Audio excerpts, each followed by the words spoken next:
ব্যস্ততার কারণে সুযোগ হয়নি এবং আপনারা মার্জনা দৃষ্টিতে দেখবেন আমি বিলম্বে এখানে উপস্থিত হয়েছি।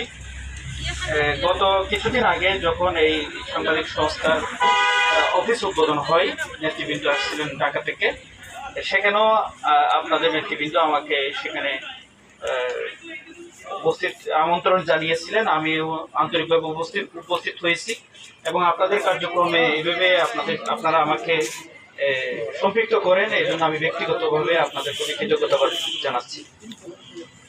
এই কক্সবাজারে যে এখানে মিডিয়ার অনেক ভাইরা কাজ করেন, কিন্তু এখানে বিভিন্ন ক্লাব ভিত্তিক এবং কমিউনিটি ভিত্তিক এই যে সংবাদের চর্চা, যেহেতু একটা সৃজনশীল পেশা সাংবাদিকতা, এটা অত্যন্ত গুরুত্বপূর্ণ যে সবাই একটা ক্লাব ভিত্তিক বা সংস্থা ভিত্তিক সবাই মিলেমিশে একটা গ্রুপ ভিত্তিক একটা কমিউনিটি ভিত্তিক সাংবাদিকতা করা এখানে। কারণ এখন হচ্ছে ইনফরমেশনের যুগ। একজন ব্যক্তি যে তার ব্যক্তিগত সীমাবদ্ধতা থাকতে পারে, জানার সীমাবদ্ধতা থাকতে পারে, তার কারণে হয়তো সংবাদের অসম্পূর্ণ থাকতে পারে একটা সংবাদ পরিবেশনের ক্ষেত্রে।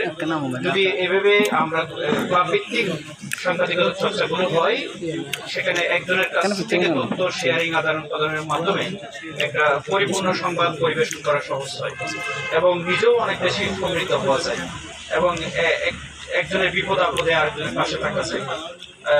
সংবাদ বর্তমানে সাংবাদিকতা এবং সংবাদ অত্যন্ত রাষ্ট্রের গুরুত্বপূর্ণ একটা অঙ্গ।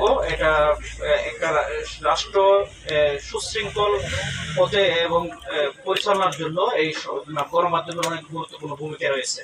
একইভাবে আমরা যারা রাষ্ট্রের বিভিন্ন প্রতিষ্ঠান, মাঠ পর্যায়ে, জেলা পর্যায়ে কাজ করি, আমাদেরকে আমাদের কাজের কর্মে ভুল ত্রুটি থাকবে, এই ভুল ত্রুটিগুলো শুধরিয়ে দেওয়া এবং ভুলগুলো দেখিয়ে দেওয়ার দায়িত্ব গণমাধ্যমের।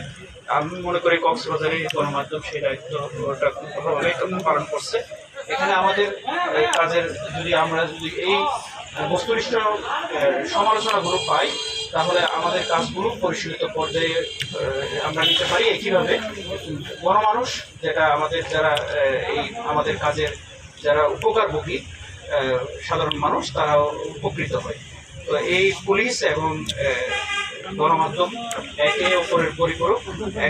একজনের অগ্রযাত্রায় আরেকজনের সহযোগিতা লাগবে এবং এই সহযোগিতা প্রত্যাশা করে জেলা পুলিশের একজন কর্মকর্তা হিসেবে আমাদের এই সহযোগিতা কামনা করে, আপনাদের সবার সুস্বাস্থ্য কামনা করে আমি আপনার আবার সংক্ষিপ্ত বক্তব্য শেষ করছি। ধন্যবাদ সবাইকে।